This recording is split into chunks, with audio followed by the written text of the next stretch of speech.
رب الخير لا يأتي إلا بالخير. مالك يا ساج؟ طب قوم يا حبيبي معلش، تعال قوم، لعله خير إن شاء الله. قوم يا حبيبي تعال لعله خير. مالك يا ساجد؟ مالك يا حبيبي؟ تعال، مفيش حاجة، ما تخافش ما تخافش، لعله خير إن شاء الله، لعله خير يا حبيبي. مالك يا ساجد؟ مفيش. أمال قاعد زعلان ليه يا حبيبي؟ مفيش. قول لي بس مالك؟ إيه اللي مزعلك؟ مش راضي يكلمني صاحبي وزعلان مني. ليه؟ أنت عملت له إيه؟ والله يا بابا ما عملت حاجة. أمال هو زعلان منك ليه يعني؟ معرفش الوقت كده. بص لعله خير إن شاء الله. وأنت كل حاجة تقول لي عنه خير. استنى بقى.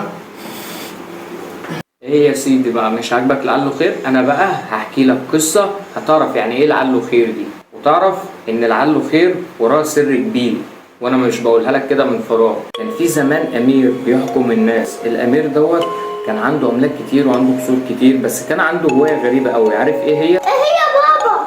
كان بيطلع يصطاد في الغابات. عارف الغابات؟ أيوة يا بابا اللي فيها حيوانات. ايوه شاطر يا معلم. كان بيطلع يصطاد بقى وبياخد معاه الوزير بتاعه. كان بيصطاد بايه بقى يا ساجد؟ إيه يا بابا؟ شفت انت القوس والسهم بتوع عثمان؟ يا بابا مع صباح. ايوه يا سيدي هو ده.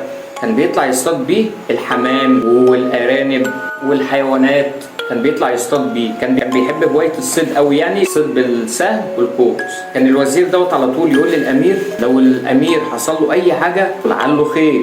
في مره من المرات الامير كان قاعد بيسن الاسهم ديت بسكينه، او هو بيسنها قطع صبعه. الوزير راح جاي قايل له لعله خير. الامير صار عليه وغضب جامد وقال له انت شايف صبعي انقطع وشايف الدم ده كله، وفي الاخر برضه بتقول لي لعله خير؟ ايه لعله خير دي؟ وندى على الحراس بتوعه القوا هذا الوزير في السجن. فالوزير بص له ورد عليه قال له انت عايز تحبسني؟ قال له اه هحبسك. قال له مش لعله خير. فطلع الامير في مره ما بقاش ياخد اي حد معاه وهو رايح يصطاد، بقى بيروح لوحده.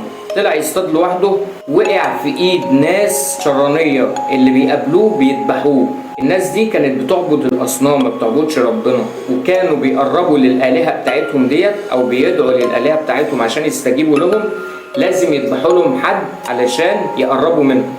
فلما لقوا الامير مسكوه، وطبعا الامير كان لابس شيك كده وشكله حلو، واخدوه وربطوه في الشجره وامروا ان هم يذبحوه. ففي واحد واقف منهم قال له اللي كان هيذبح، قال له لا استنى. قال له في ايه؟ قال له هذا الرجل اللي احنا هنقدمه للالهه ناقص، واحنا لازم نقدم لهم حاجه كامله. قال له ازاي ناقص؟ ناقص ايه يعني؟ قال له ناقص صباعه ناقص. فكوا الحبل اللي هم رابطينه فيه وقالوا له اذهب فقد عفونا عنك، مش هنذبحك خلاص. فطبعا الامير وهو ماشي افتكر كلمه الوزير ليه اللي هي لعله خير. لما صبعه انقطع، لو كان صبعه سليم كان زمانه ايه؟ كان زمانه اتدبح.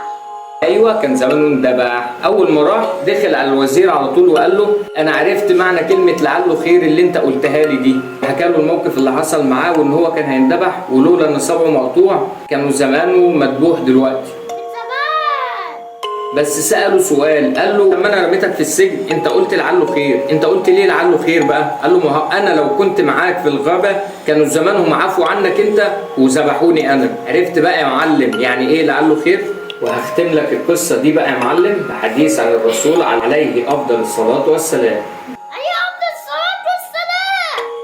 الحديث بيقول ايه يا معلم؟ قال رسول الله صلى الله عليه وسلم لا يقضي الله لمؤمن قضاء الا كان خيرا له. صدق رسول الله صلى الله عليه وسلم. وكان الرسول عليه الصلاه والسلام دايما بيدعي دعاء حلو قوي يا ساجد، مش عايزك تسيبه. ادعي الدعاء دوت على طول. اللهم ارزقني نفس مطمئنه تؤمن بلقائك وترضى بقضائك وتقنع بعطائك. يعني ايه بقى؟ يعني اللهم ارزقني نفس مطمئنه، تبقى مطمئنه كده مش خايفه من حاجه، ولا خايفه من المستقبل، ولا خايفه من الماضي، ولا خايفه من اي حاجه.